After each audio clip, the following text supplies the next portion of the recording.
Troy Lamel Stovall, the CEO of TEDCO, Maryland's home for innovation, entrepreneurship. And, I know I say this a lot because we've just had some just amazing guests on this show who I respect tremendously. I call friends who have a tremendous, have left a tremendous footprint and impact on the state of Maryland, innovation and entrepreneurship. But these awards are as genuine as I've ever said in these shows. This young man that I'm about to introduce here truly not only has left an impact and an impression on so many, but on me personally and on the ecosystem here in Maryland. You see my background here is about manufacturing, because we're going to talk a lot about manufacturing. We really wanted to get the image of the Godfather on here too, but we were about copyright violations and all that kind of stuff. But I'm going to say it. I'm going to be introducing the Godfather of manufacturing in Maryland, Dr. I want to be clear, Dr. Mike Galiazzo. Mike, thank you for being on here, my brother. Hey, Troy, it's absolutely my pleasure. And I got to tell you, thank you for the young man part, but we know grandfather might have been more appropriate. But yes, it's been exciting getting where we are today. But I'm telling you, since I've met you, that makes me get more excited about what we're going to be able to do for the future of Maryland manufacturing. Well, I appreciate you there, buddy. And I got to do this shout out. So you got your PhD from where? Tell everybody where you got your PhD from. Okay. I got my PhD from the University of Texas at Austin. Okay. Yes. With a focus on community college leadership. I spent 20 years at Dundalk Community College down in Eastern Baltimore County. And actually RMI, the Regional Manufacturing Institute that I run, was incubated and created at Dundalk Community College. It was one of the projects that I helped create. See, I love all that, but I was stuck back on Texas. So me, a Texas boy, I was stuck on Texas. I didn't go to University of Texas, but I love my Texas. So I had to throw that out there, brother. So you got that Texas piece and the Maryland piece. That's why we vibe. That's why we vibe so well, brother. We got that connection point. Yeah, and Troy, the other thing I'd like to slip in here is, yes, I have a PhD, okay, but I have a blue collar because I come from Dundalk. So we do have Dundalk. Well, we have Texas. How's that? That's good. But that actually is a great lead in to what I want to start off with. And I'm going to ask you to share a story that you shared with me. But I'm reminded, and I told you this when you told me the story. I think my mom, who didn't go to college, told my sister and I that the good Lord has put us on this planet to make a difference in one person's life. The challenge is you don't know who that one person is or when they're going to come into your life. So therefore, you have to make an impact on everybody's life you touch. And so I want you to tell the story because it really tells a lot about Mike the man, but more importantly, the heart of Mike and what's driven you for all these years. Okay. And Troy, when I shared that story with you, I didn't give you the entire context. So I'm going to do that right now because you mentioned your mom. When I was 12 years old, and I come from a family of 5, but I have a younger brother, some older sisters, and an older brother. My mom died when I was 12 years old. And that, when you're 12, it's a different way of looking at life. You just don't know what's going on. And so shortly after that, and with all the frailty that you feel as a result of that, I was at a preteen center dance, went out to the local preteen center, and someone started bullying me. I don't remember who. And I just remember how frightened I was that somebody was picking on me. And I felt defenseless. And all of a sudden, this voice came out and said, "Leave him alone. Leave him alone." And I turned around, and it was a young kid by the name of Mike Steinkirchner, who became my best friend until, unfortunately, we lost him in the Vietnam War. But it was because of Mikey stepping in and recognizing that I needed help. And I'll never forget that. I'll never forget how it felt when someone stood up for me. And I think that was a defining moment in my life to say, whenever you see somebody feeling fearful, being bullied, being mistreated, being, in any way being minimized, don't be afraid to stand up and speak out on their behalf. I love it. I love it.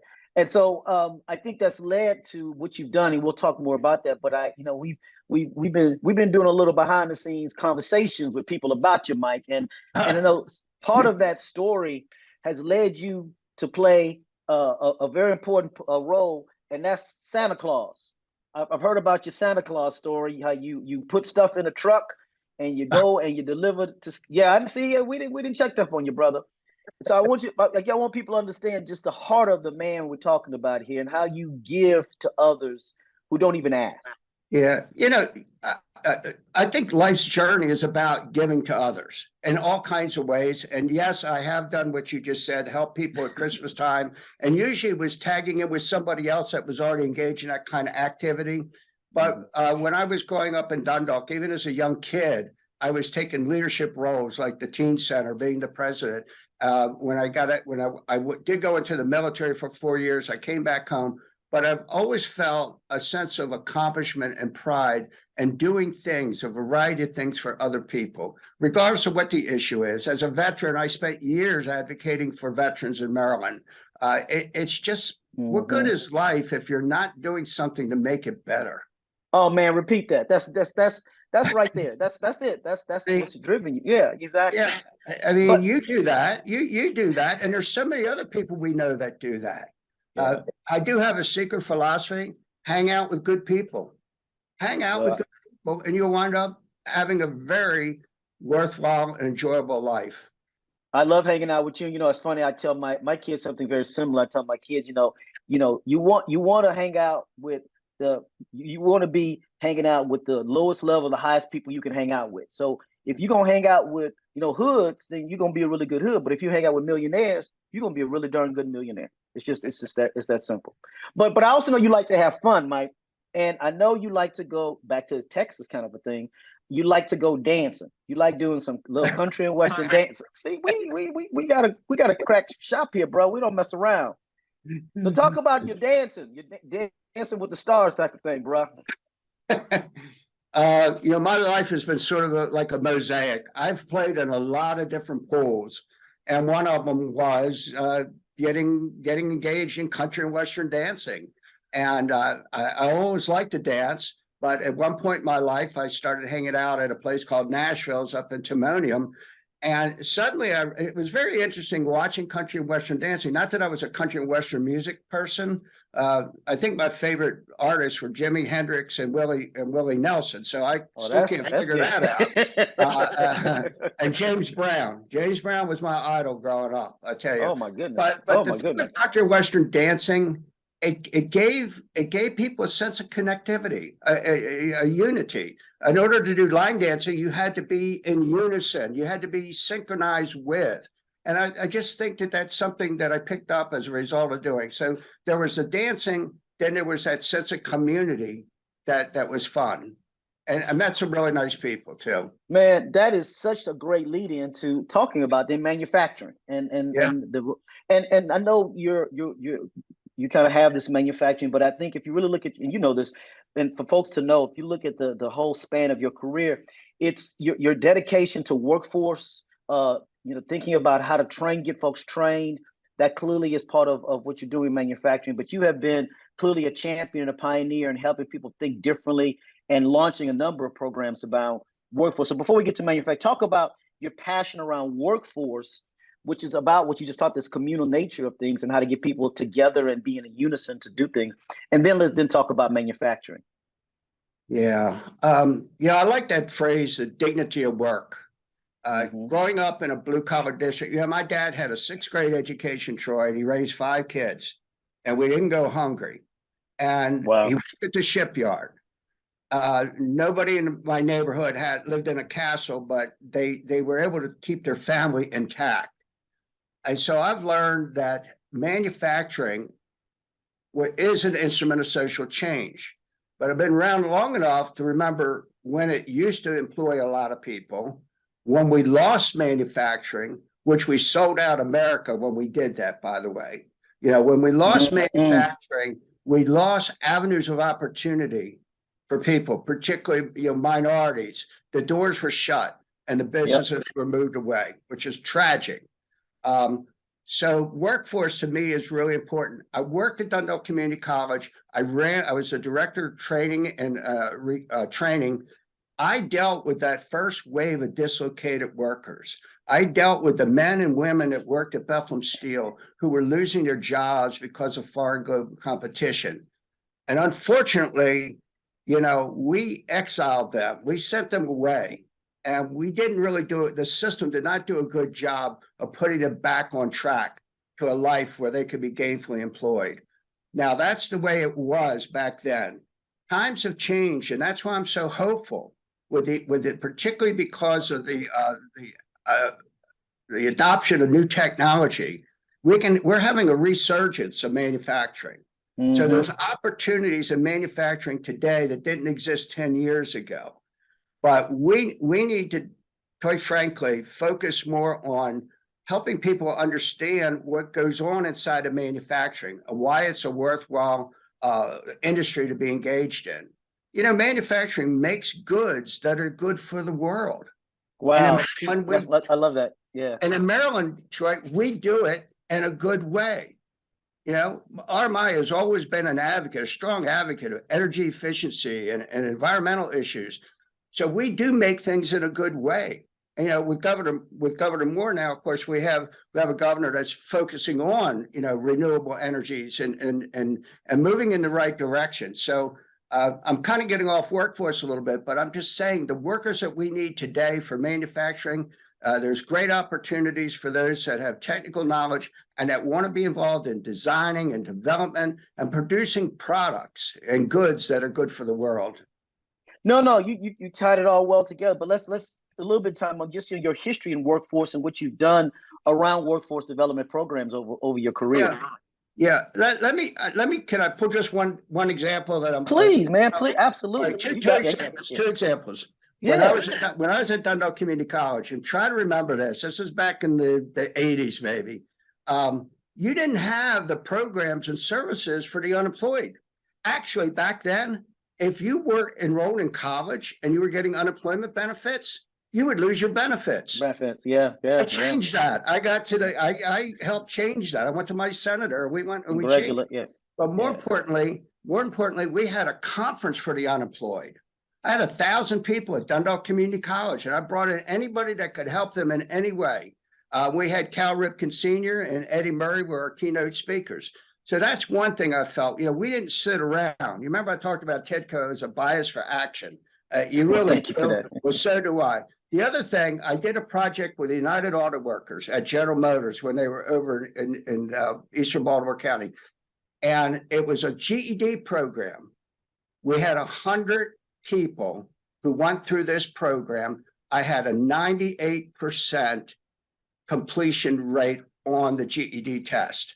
But perhaps one of the most rewarding pieces of this, thank you, and it's the teacher that deserves the credit and the students, because I let them develop the curriculum as they went along. One of the men in that program was one of the early winners of the lottery. I think he won $1 million. And all he could talk about was that for the first time in his life, because of our program, he could read to his grandchild. Oh man, you got me crying. Yeah. That's beautiful. That is a beautiful story. Yeah. And again, there's so many other things, but those are two that just stick in my mind quite a bit. As you've seen the evolution of workforce programs and the workforce, what gives you the most pause right now as you sit here and look at it at this point in your career? When you say pause, you mean not cause for concern? Not sure. Cause for concern. In general, I believe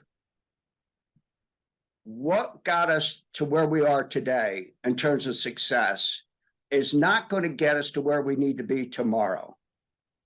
And I believe that about many systems, okay? Many systems. And I think the issue of workforce, two things. One, we need to help people understand that learning is lifelong now. If you got a job tomorrow, you're going to expect that you're going to have to, because of the transformation, you're going to have to continually be engaged in some kind of learning program. That's one thing. Secondly, there's a lot of vested interest in the workforce systems when you got large amounts of money that come down the pike from the federal government to the state government. And I think maybe, getting the money more directly in the case of manufacturing to manufacturers would be helpful. But I think if we look at the new technology that's out there, I mean, there's a lot being talked about with AI and things like that. We might be able to do a better job in the future of discerning what needs to be focused on and where the money needs to go.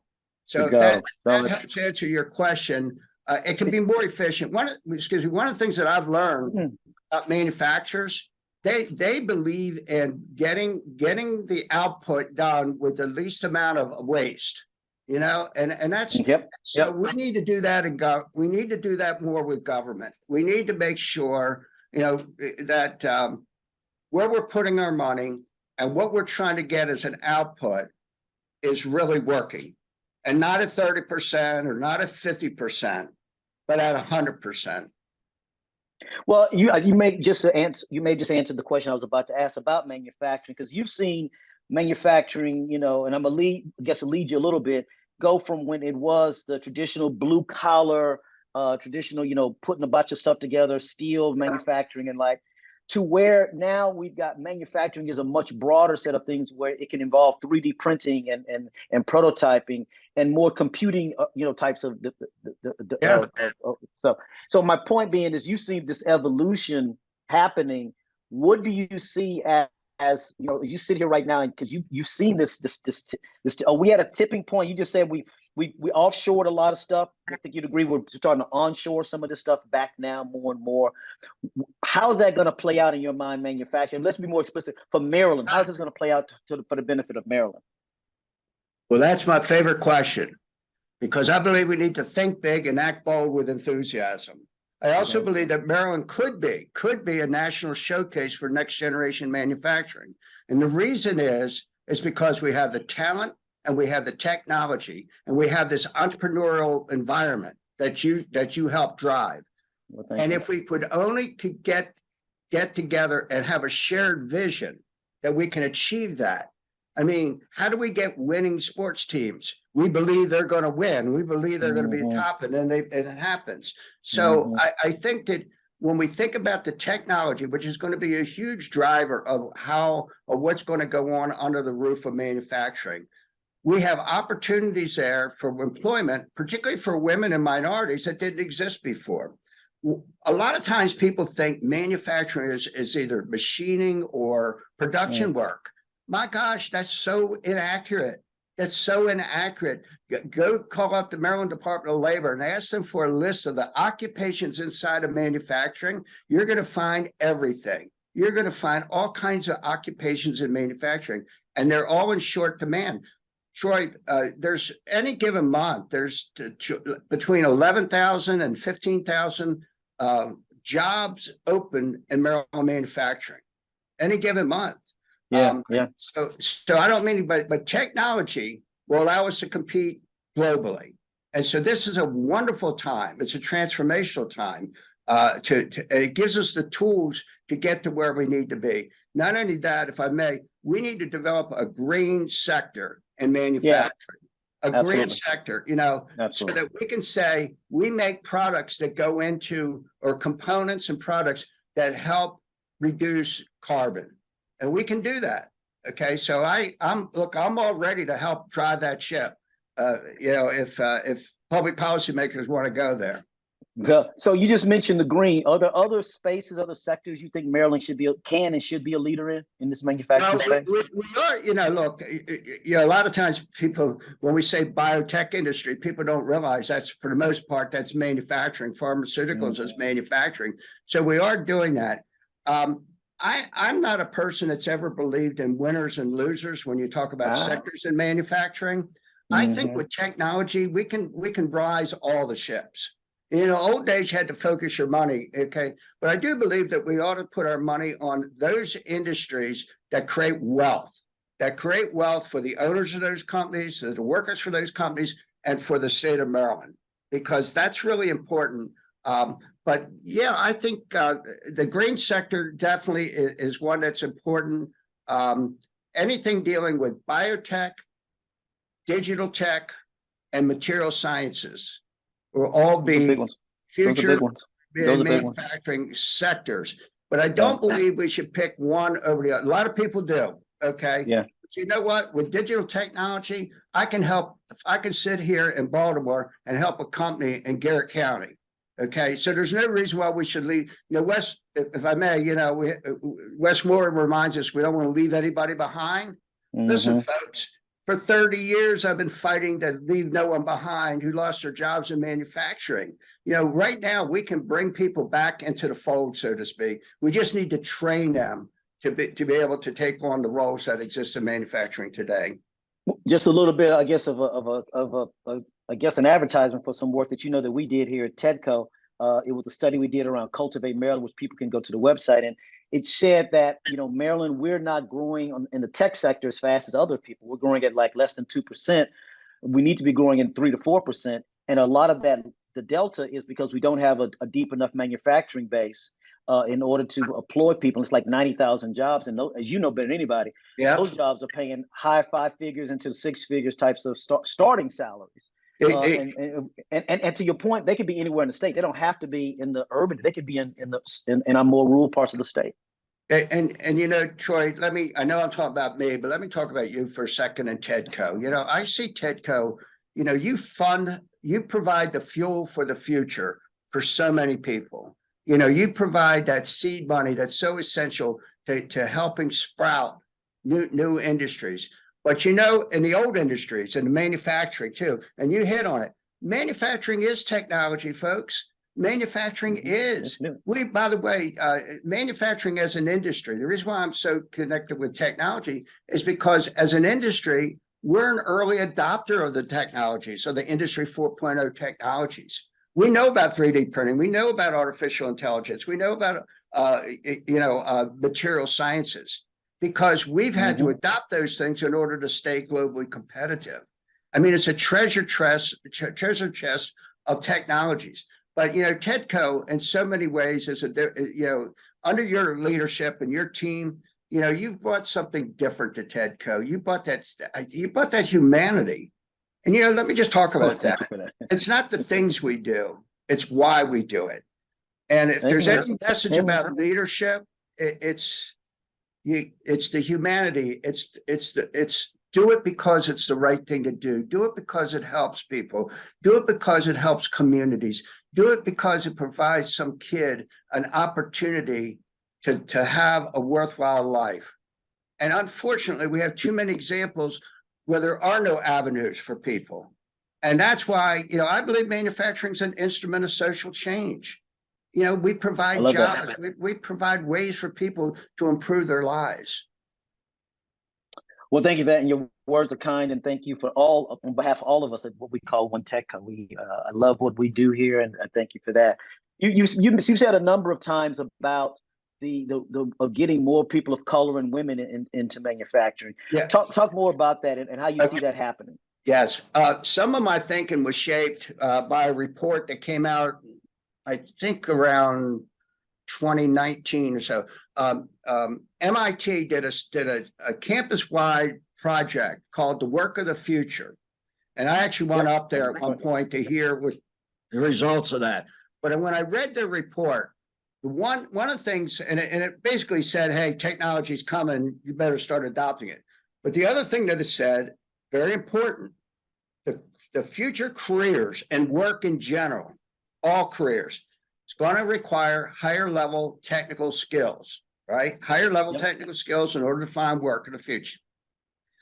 And it said, unfortunately, women and minority are undersubscribed in academic programs that are technology and nature, like in STEM programs, for example.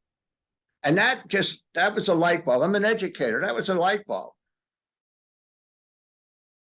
in terms of helping recruit more women and minorities in the academic programs at high school, the STEM programs, the P-TECH programs, the robotics programs, to get them engaged so that we can put them on a path, now again, to a job that's a career. not just a dead end job. There's going to be a lot of dead end jobs, unfortunately. And I don't believe in dead end jobs. I believe in jobs with careers. So that report to me, and I've taken that report. We had a legislative work group on the digital transformation of manufacturing. We used that report as the basis for having that work group. And so we got public policymakers making recommendations for changes that I think are really necessary. But we need to get the educational system, and we need to work with them more in getting women and minorities into programs that'll put them on a track in any industry because of their technical proficiency. Love it. Love it. Well, man, look, you, I said at the beginning, I'll say here, you've made an impression. You've left your footprints in the sand on so many folks on the manufacturing and the workforce sector here, and on me personally. And I can't thank you enough. You know, we supposedly celebrated your retirement a few months ago. I mean, for those that are not here and didn't get a chance, it was an amazing affair with, I mean, literally thousands of people. The celebration of Mike. And he supposedly retired, but I ain't really seen him really be retired. How can I retire when I have people? I mean, first of all, let me clarify. It wasn't retirement in a traditional sense. It was an alignment of my organization, Regional Manufacturing Institute, with the Maryland MEP. Mike Galiazzo, right, so that together we can have a greater impact. And part of that deal was I would be free to help work on the future manufacturing like I'm doing right now. But so it's a great time. And also, thank you for mentioning that group, because that evening spoke to why we all do what we do, and that is to help people. And I was so pleased, and I had wonderful friends on stage: Harris Serrata, Susie Gans, and Scott Phillips, my dear brother from another mother.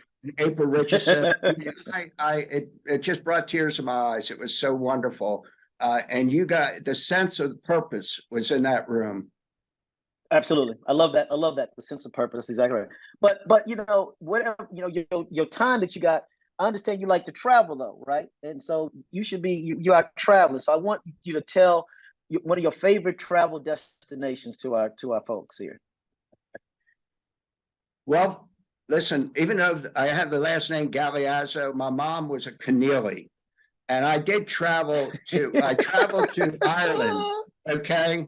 I traveled to Ireland, and what a beautiful country and beautiful people. So that sticks in my mind with that question. But here in Maryland, I live up in northern Baltimore County, and quite frankly, almost every day I go for a drive through the cornfields and the trout streams of Baltimore County, and it's just beautiful. It's just beautiful. Look at you. Look at you. Well, Mike, look, man, we could go on and on. I said before, I've said again, I'll say again, thank you. Just thank you on behalf of the ecosystem. Thank you all of us here in Maryland. Thank you for what you've done. Thank you for your words for TEDCO. They truly mean a lot. And so thank you for spending time with us today and sharing your journey with folks here on TEDCO Talks. So thank you, Mike. Thank you. It's my pleasure, Troy. And I love you guys. You're just a great person, a wonderful human being, and you enrich my soul. Well, brother, man, you just made my day, made my Friday. So thank you. So look, to our audience, thank you guys for listening. We really appreciate all the feedback that you provide to us, and continuing to share what we're talking about and what we're doing here in Maryland, doing with TEDCO. As you know, I like to always say, stay safe, stay sane, stay blessed, stay healthy. Until next time, Troy LaMel Stovall with TEDCO. Take care.